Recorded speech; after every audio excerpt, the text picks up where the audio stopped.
On April 19, 2025, a wave of dissent swept across the United States. From coast to coast in every single state, Americans took to the streets in a massive display of opposition to the Trump administration. Cities big and small buzzed with the energy of protest. This was not a moment, it was a movement. The sheer scale of the demonstrations, with millions participating, painted a stark picture of a nation deeply divided. The question on everyone's mind: is this the beginning of a turning point in Trump's America?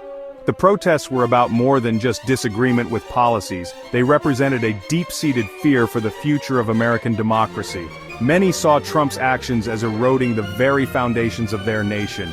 The anger and frustration were palpable, a collective cry for change echoing through the streets. This was not just a protest, it was a desperate plea to reclaim the soul of America.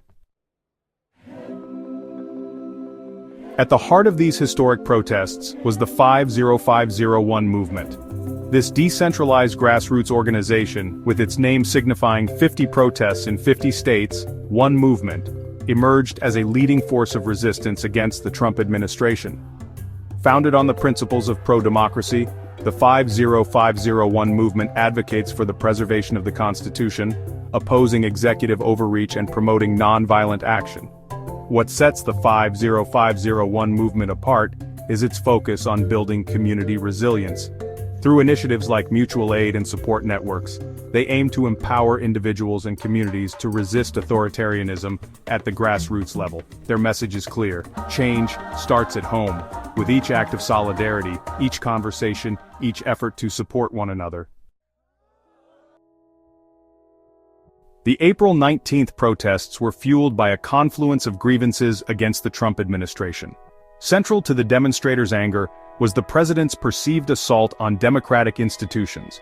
From attacks on the free press to attempts to undermine the electoral process, Trump's actions have been widely condemned as authoritarian and a threat to the very fabric of American democracy.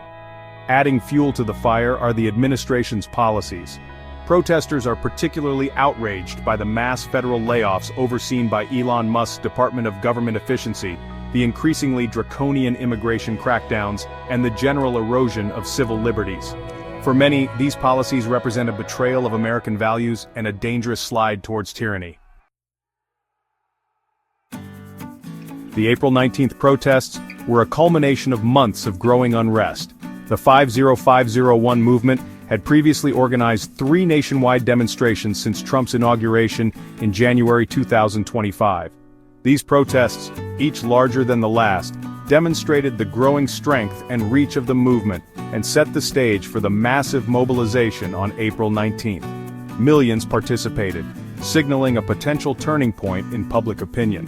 The protest on April 19th saw a multitude of events across the nation. One of the most prominent was a rally in Franklin Park, Washington, D.C., followed by a march to the White House.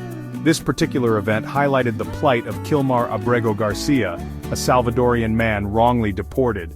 Simultaneously, community-focused actions such as food drives and teach-ins took place across the country, emphasizing the movement's commitment to mutual aid and solidarity. The White House, however, remained silent, with no official response to the day's events. The lack of engagement from the administration only served to amplify the concerns of the protesters, fueling their determination to hold those in power accountable. The April 19th protests were a powerful display of dissent. The question now is whether this momentum can be sustained and translated into meaningful change. The 50501 movement, with its focus on grassroots organizing and community building, offers a potential roadmap for resistance. Only time will tell what the ultimate impact of this movement will be, but one thing is certain: the fight for the soul of America